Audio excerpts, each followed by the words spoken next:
Hello guys, good morning. It's 4:53 a.m. Dito kami ngayon sa may paanan na ng Bundok Banahaw.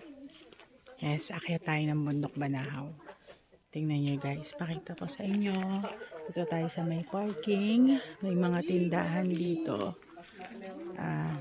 You'll see. Ito yung mga tinda nila. Mamaya na po pag ano.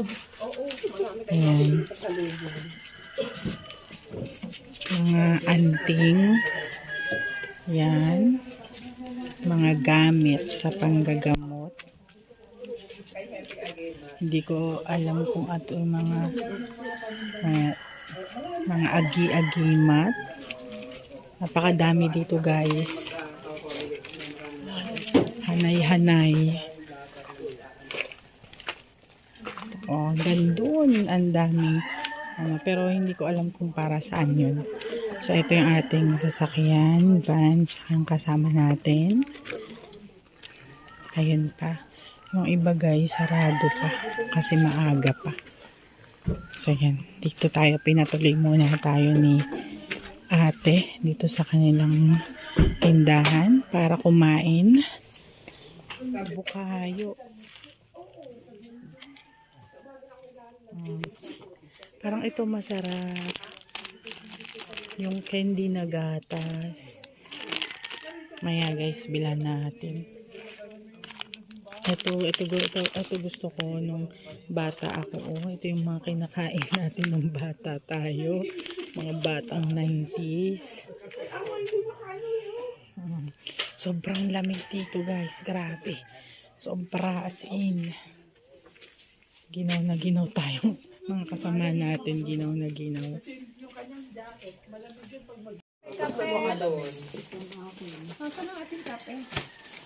Ay, sa mga kikain tayo dito sa tindahan. Tara po, tayo po'y kumain. Tayo po yung Kumalo kayo tayo.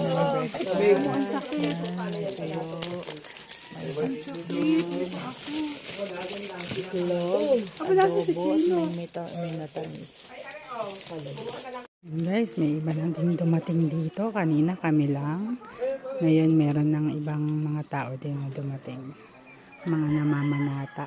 Ayan, antayin lang natin lumiwanag at sumikat ang araw. And bago tayo lumakad papunta sa kuweba ni Jacob. See you later guys. Yan guys, dito tayo sa may paano ng Bundok Banahaw. Magsisimula na po tayong umakyat since lumiwanag na.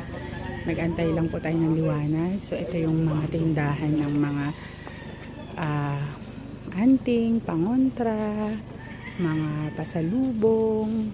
Ayan. Doon tayo kanina sa Aida Souvenir. So ito. Magsisimula na tayong umakyat.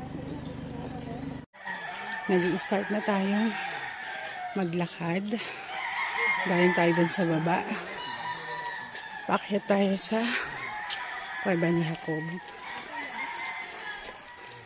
San Mount Banahaw, San Cristobal Protected Landscape. So ito si ate ko. Medyo nahirapan siyang maglakad. Guys. Ay mga kasama natin. So this year konti lang tayo.